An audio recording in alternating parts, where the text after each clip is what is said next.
Sa ngalan ng Ama at ng Anak at ng Espiritu Santo. Amen. Ang pagpapala ng ating Panginoong Hesukristo, ang pag-ibig ng Diyos Ama, at ang makikipagkaisa ng Espiritu Santo naway sumainyong lahat. At sumaiyo rin. Mga kapatid, aminin natin ang ating mga kasalanan upang tayo'y maging marapat gumanap sa banal na pagdiriwang. Inaamin ko sa makapangyarihang Diyos at sa inyo mga kapatid na lubha akong nagkasala sa isip, sa salita at sa gawa at sa aking pagkukulang.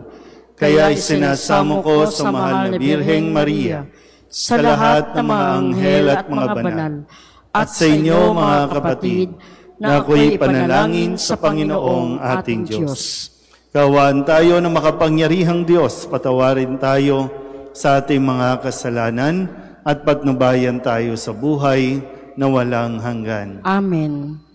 Panginoon, kaawaan mo kami. Panginoon, kaawaan mo kami. Kristo, kaawaan mo kami. Kristo, kaawaan mo kami. Panginoon, kaawaan mo kami. Panginoon, kaawaan mo kami. Manalangin tayo. Ama naming makapangyarihan, lakas ka ng mga walang inaasahan, kundi ikaw. Ang pagluhog namin ay iyong pagbigyan, sapagkat kami mga tao lamang na pawang mahihina kapag iyong iniwanan.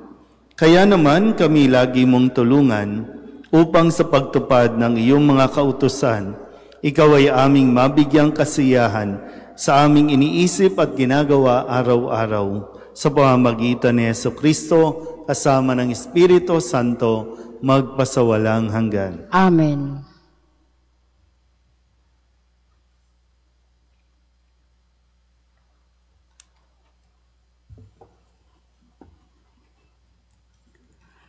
Pagbasa mula sa ikalawang sulat ni Apostol San Pablo sa mga taga-Korinto. Mga kapatid, yamang kami mga katulong sa gawain ng Diyos. Ipinamamanhik namin sa inyo na huwag ninyong sayangin ang pagkakataong ibinibigay sa atin ng Diyos, sapagkat sinasabi niya, sa kaukulang panahon ay pinakinggan kita, sa araw ng pagliligtas sinaklolohan kita. Tingnan ninyo, ngayon na ang panahong nararapat, ngayon ang araw ng pagliligtas. Iniwasan kong makagawa ng anumang ipagdaramdam ninuman upang hindi mapulaan ang aking paglilingkod. Sa halip, ipinakikilala ko sa lahat ng paraan na ako'y lingkod ng Diyos. Sa pagtitiis ng kahirapan, kapighatian at mga kagipitan, ako'y hinagupit, ibinilanggo at binugbog. Naranasan ko ang magtrabaho ng labis, ang di matulog magdamag, ang di kumain ng ilang araw. Ipinakilala kong ako'y lingkod ng Diyos sa pamamagitan ng malinis na pamumuhay, kaalaman, pagpapahinuhod, kabutihang loob. Ganoon din sa pamamagitan ng Espiritu Santo, tapat na pag-ibig, tapat na pananalita at kapangyarihan ng Diyos. Ang katwiran ang siya kong sandatang panlaban at pananggalang. Naranasan kong parangalan at siraang puri, laitin at papurihan. Ako'y itinuring na sinungaling, gayong katotohanan ng aking sinasabi. Ako'y itinuring na di kilala kahit kilalang kilala. Halos mamamatay na, ngunit malakas na malakas. Kahit ako'y pinarurusahan, hindi ako namamatay. Inaring hapis na hapis, gayon may laging nagagalak. Mukhang mahirap, ngunit nagpapayaman sa marami. Waring walang-wala, ngunit akin ang lahat ng bagay. Ang salita ng Diyos. Salamat sa Diyos. Ang Diyos na rin ang naghayag ng handog niyang pagliligtas. Ang Diyos na rin ang naghayag ng handog niyang pagliligtas. Umawit ng bagong awit at sa puon ay ialay, pagkat yaong ginawa niya'y ay kahangahangang tunay. Sa sariling lakas niya at taglay na kabanalan, walang hirap na natamo, yaong hagad na tagumpay. Ang Diyos na rin ang naghayag ng handog niyang pagliligtas. Ang tagumpay niyang ito'y siya na rin ang naghayag. Sa harap ng mga bansay, nahayag ang pagliligtas. Ang pangako sa Israel, lubos niyang tinutupad. Ang Diyos na rin ang naghayag ng handog niyang pagliligtas. Tapat siya sa kanila at ang pag-ibig ay wagas. Ang tagumpay ng ating Diyos kahit saan ay namalas. Magkaingay na may galak, yaong lahat sa daigdig. Ang poon ay buong galak, napurihin sa pag-awit. Ang Diyos na rin ang naghayag ng handog niyang pagliligtas.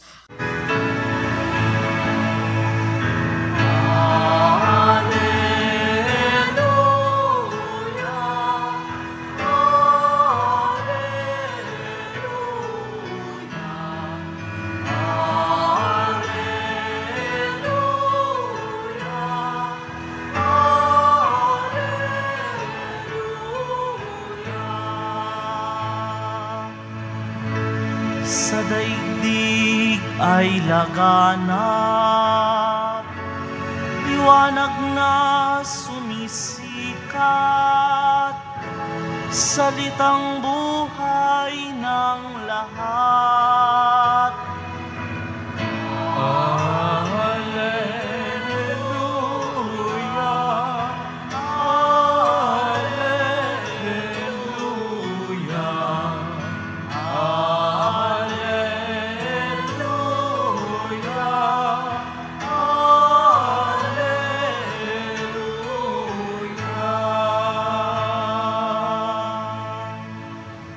Sumainyo ang Panginoon. At sumaiyo rin. Ang mabuting balita ng Panginoon ayon kay San Mateo. Papuri sa iyo, Panginoon.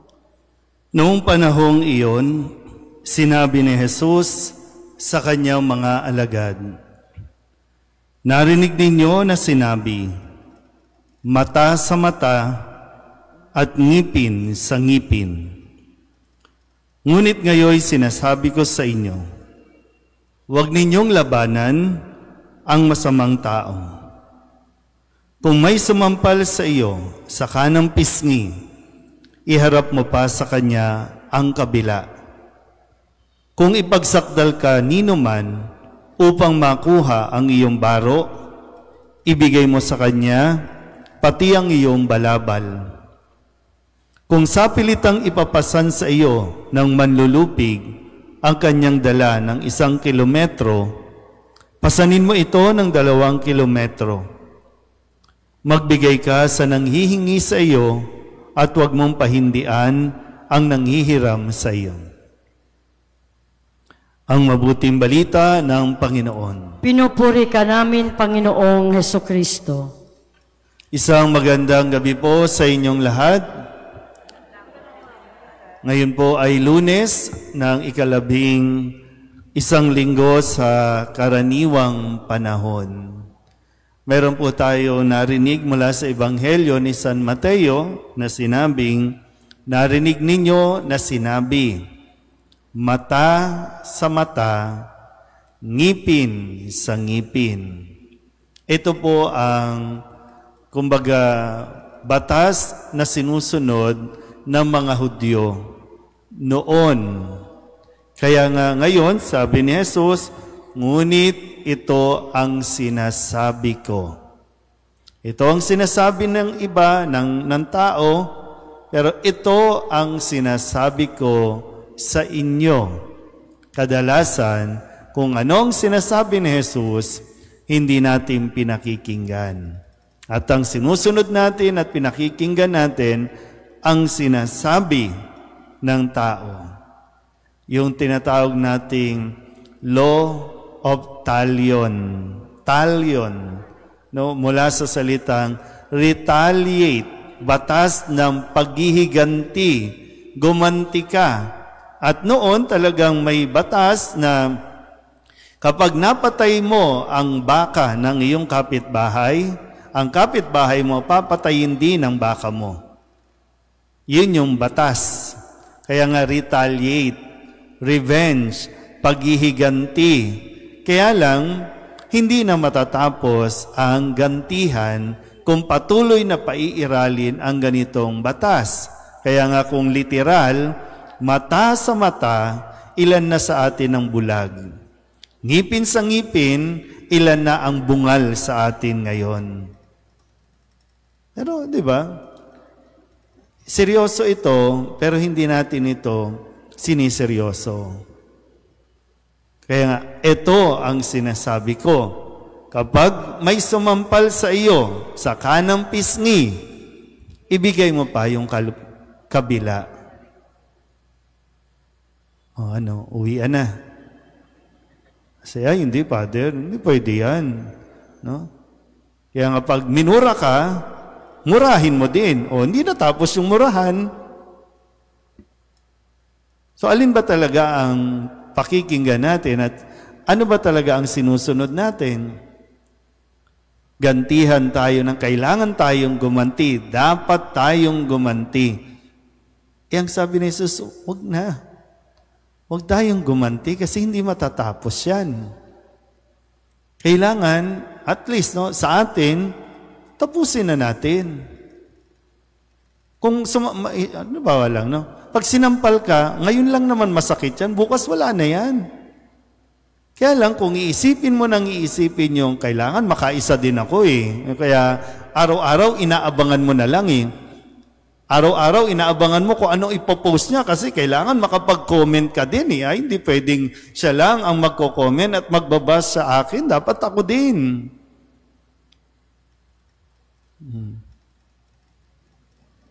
Ayaw ba natin ng tahimik na buhay? Ayaw ba natin ng mapayapa? Kaya walang kapayapaan kasi walang tumitigil na makaganti.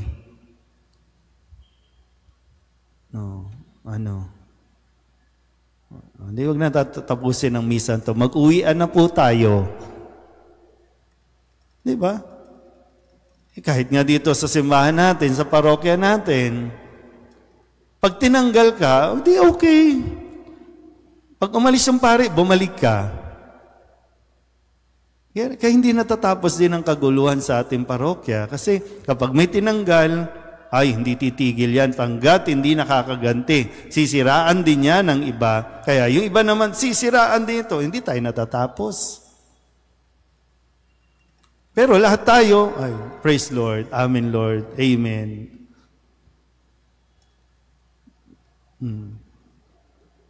Pero ayaw natin pakinggan itong sinasabi. Ito ang sinasabi ko. Mahirap kung mahirap. Pero, sino ba talaga ang susundin mo kasi? Sino ba talaga? Yung tao o si Kristo? Na niluluhuran mo, sinasamba mo, pinapupurihan mo, kinakantahan mo. Tapos pagdating sa batas, ay hindi, kailangan makaisa ako, hindi. Kailangan makaganti ako. Hindi pwede yan. O anong silbi ng sinasabi ni Kristo? Kung hindi natin sisikapin, pakimura nga yung katabi ninyo. Di ba sabi nga, naalala nyo, di ba, nung isa sa mga pagninilay ko, o kapag may nagmura sa iyo, pag minura ka, anong dapat sabihin? I love you. Di ba? Kasi para tayong mga eng-eng. Di ba? No? Para tayong mga eng-eng. Pag nandito, praise you Lord. Kakarakol pa tayo, sasayaw pa tayo, puprosesyon pa tayo. Pero kapag may umaway sa atin, nakakalimutan natin lahat ng aral na binibigay ni Jesus sa atin. At ang paiiralin natin yung bugso ng damdamin na hindi, kailangan gumanti, makaganti tayo. Kaya, alam niyo yun, kapag yung mahalaga talaga yung bang pag mayroong nangyayari, kumalma ka. Huwag kang padalos-dalos. Mag-isip ka. Magdasal ka muna kung ano ang dapat mong gawin. Kasi kung badalos-dalos, wala, hindi talaga tayo magkakaroon ng kapayapaan.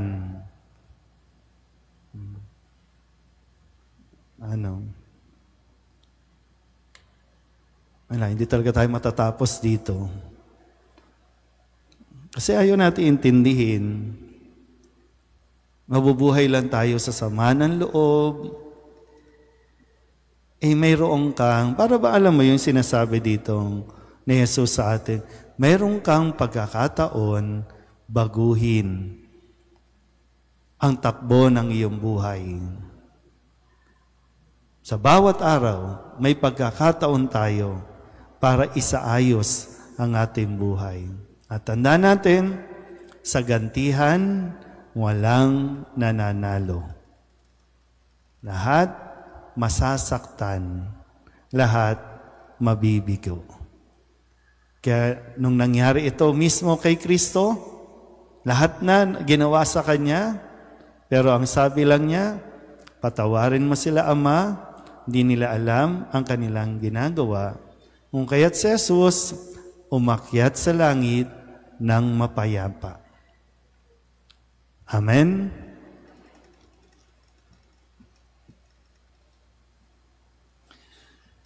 Napakabuti sa atin ang ating mapagmahal na Ama. Manalangin tayo sa Kanyang mahabaging pag-ibig na nagbunsod ng ating mabuting pakikitungo sa ating kapwa.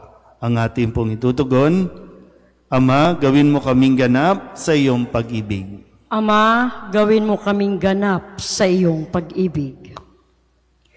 Bilang bayan ng Diyos, naway maisabuhay natin ang batas ng pag-ibig ni Kristo.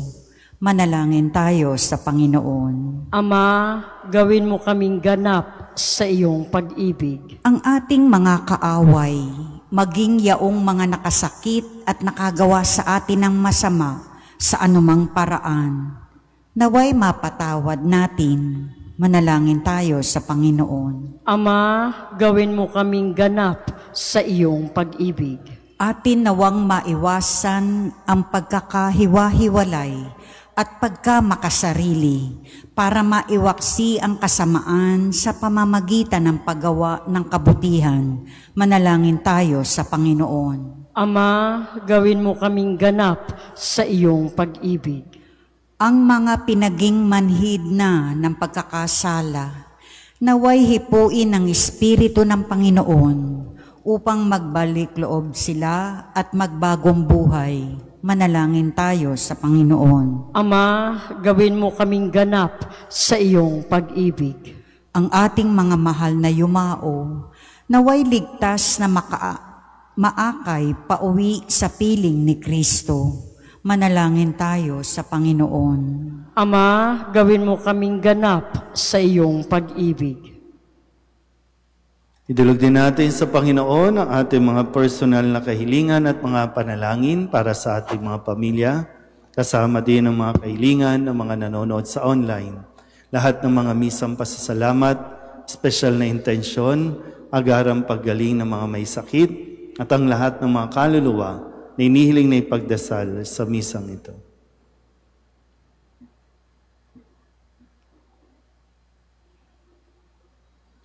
Ang lahat ng ito inihiling namin sa ngalan ni Kristong aming Panginoon. Amen. Kunin at tanggapin ang alay na ito, mga biyayang nagmula sa pagpapala mo.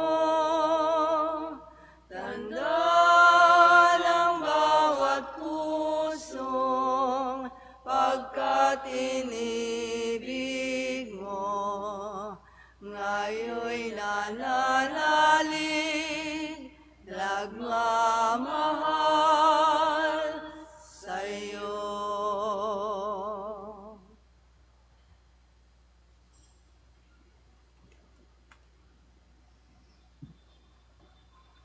Manalangin kayo mga kapatid upang paghahain natin ang kalugdan ng Diyos Amang makapangyarihan. Tanggapin nawa ng Panginoon itong pagkahain sa iyong mga kamay, sa kapurihan niya at karangalan sa ating kapakinabangan at sa buong sambayanan niyang banal. Ama naming lumikha, kami ginawa mong may angking katauhan na dapat pakanin at pangalagaan at iyong dinudulutan ng banal na pakikinabang. Ipagkaloob mong kami huwag magkulang sa mga iniuukol mo sa aming kapakanan. Sa pamamagitan ni Jesucristo kasama ng Espiritu Santo, magpasawalang hanggan. Amen. Sumainyo ang Panginoon. At sumaiyo rin. Itaas sa Diyos ang inyong puso at diwa. Itinaas na namin sa Panginoon. Pasalamatan natin ang Panginoong ating Diyos. Marapat na siya ay pasalamatan. Ama naming makapangyarihan, tuning ang marapat na ikaw ay aming pasalamatan. Sa iyong paglingap at kagandahang loob, ang tao'y nilikha mo at pinangangasiwa sa sansinukob. Sa hangad mong siya'y iwastong lubos, siya'y pinagdusa mo sa kanyang pagtalikod. Sa iyong paggiliw, iyong pinahintulot na makabalik siya sa pamamagitan ni Kristo Jesus. Kaya kaysa ng mga anghel na nagsisiawit ng papuri sa iyo, na walang humpay sa kalangitan, kami nagbubunyi sa iyong kadakilaan.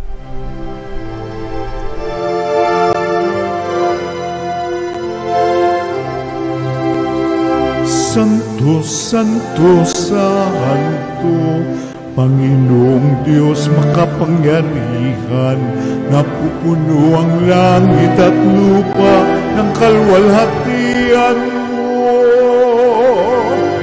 Hosana sa kaitaasan, pinagpalang na paririto sa ngalan ng Panginoon. Hosana sa kaitaasan.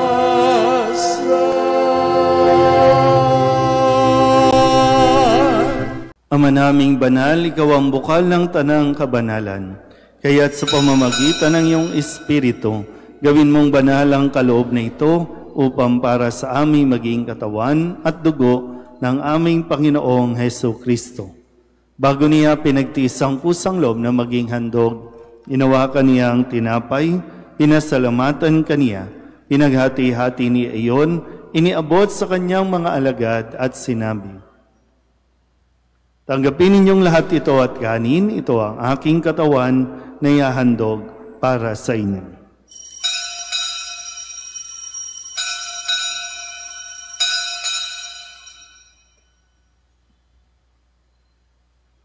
Gayun din naman nung matapos ang hapunan, inawakan niya ang kalis, muli kaniyang pinasalamatan. Iniabot niya ang kalis sa kanyang mga alagad at sinabi, "Tanggapin ninyong lahat ito at inumin. Ito ang kalis ng aking dugo, ng bago at wala hanggang tipan, ang aking dugo na ibubuhos para sa inyo at para sa lahat, sa ikapagpapatawad ng mga kasalanan. Gawin ninyo ito sa pag-alaala sa akin."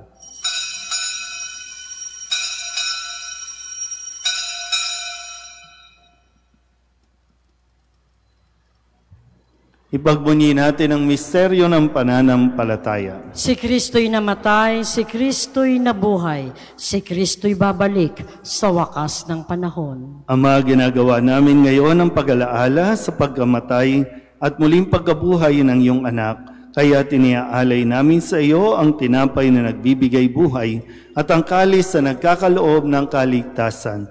Kami nagpapasalamat dahil kami iyong minarapat na tumayo sa harap mo para maglingkod sa iyo. Isinasamo namin kami magsasalo-salo sa katawan at dugo ni Kristo ay mabuklod sa pagkakaisa sa pamamagitan ng Espiritu Santo. Ama, lingapin mo ang iyong simbahang laganap sa buong daigdig. Puspusin mo kami sa pag-ibig kaysa ni Leon na aming Papa at ni Jose na aming obispo at ng tanang kaparian. Alalahanin mo rin ang mga kapatid naming nahimlay na may pag-asang sila'y muling mabubuhay, gayon din ang lahat ng mga pumanaw. Kawaan mo sila at patuloyin sa iyong kaliwanagan.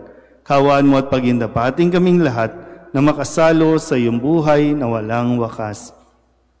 Kaysa ng mahal na Birhen Maria na ina ng Diyos, ng kabiyak ng puso niyang si San Jose, kaysa ng mga apostol at ng lahat ng mga banal na namuhay dito sa daigdig ng kalugod-lugod sa iyo, may pagdiwang nawa namin ang pagpupuri sa ikararangal mo sa pamamagitan ng iyong anak na aming Panginoong Hesukristo. Sa pamamagitan ni Kristo, kasama niya sa Kanya, ang lahat ng parangal at papuri ay sa iyo, Diyos Amang makapangyarihan, kasama ng Espiritu Santo, magpasawalang hanggan.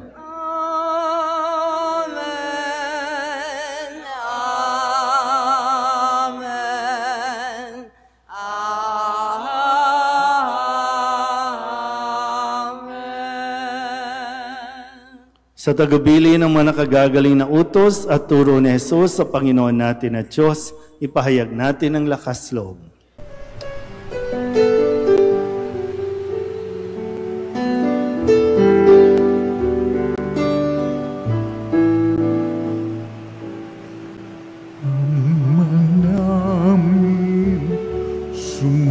Sumasalang ka, sambahin ang ngalan mo, mapasamin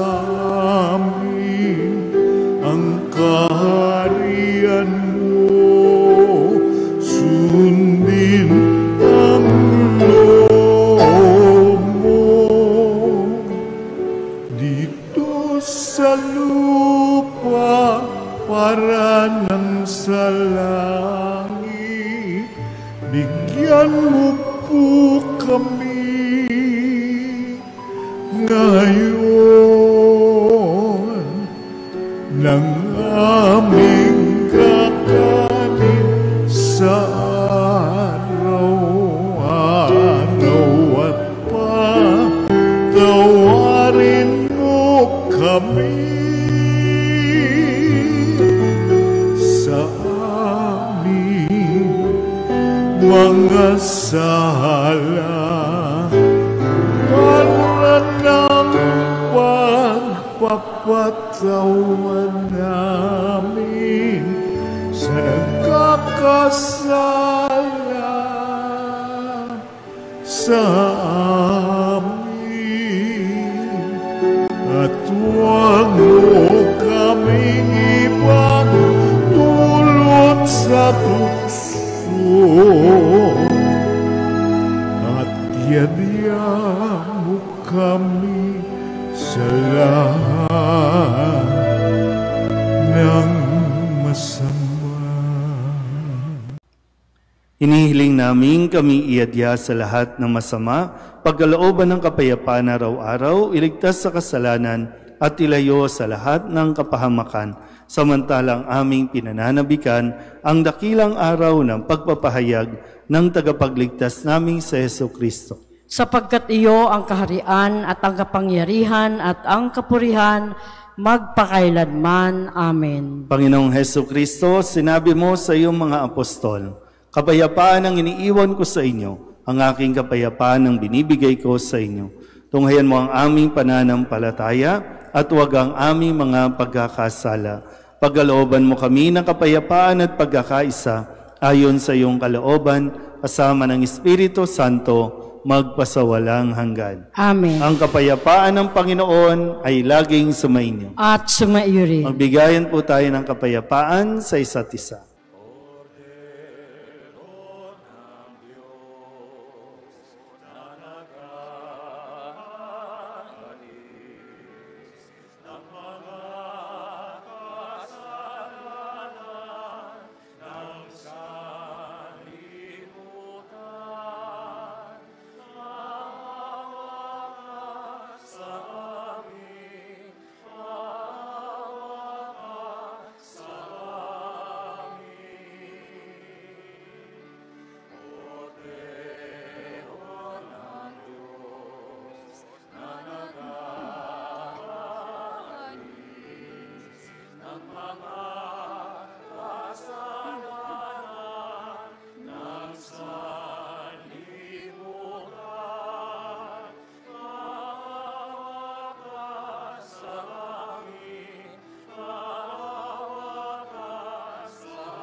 Ito ang kordero ng Diyos. Ito ang nag-aalis ng kasalanan ng sanlibutan. Mapalad ang mga inaanyayahan sa kanyang piging. Panginoon, hindi ako karapat-dapat na magpatuloy sa iyo, ngunit sa isang salita mo lamang ay gagaling na ako.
Manalangin tayo. Ama naming mapagmahal, ang pinagsaluhan naming banal na pakikinabang na nagpapahiwatig ng iyong pakikiisa sa tanang naritong nakikipagdiwang ay magdulot nawa ng pagkakaisa sa iyong sambayanan sa pamamagitan ni Jesucristo kasama ng Espiritu Santo magpasawalang hanggan. Amen. Sumainyo ang Panginoon. At sumaiyo rin. At pagpalain kayo ng makapangyarihang Diyos, Ama at Anak, at Espiritu Santo. Amen. Tapos ang banal na misa, humayo tayo sa kapayapaan ni Kristo. Salamat sa Diyos. Magandang gabi po. Cristo Padre Jesus Nazareno, sinasamba ka namin, pinipintungo ka namin, aral mo ang aming buhay at kaligtasan. Nuestro Padre Jesus Nazareno, iligtas mo kami sa kasalanan. Ang krus mong kinamatayan ay sagisag ng aming kaligtasan. Nuestro Padre Jesus Nazareno, dinarangal ka na amin. Nuestro Padre Jesus Nazareno, nilulwalhati ka na amin. Nuestro Padre Jesus Nazareno, dinarangal ka na amin. Nuestro Padre Jesus Nazareno, nilulwalhati ka na amin.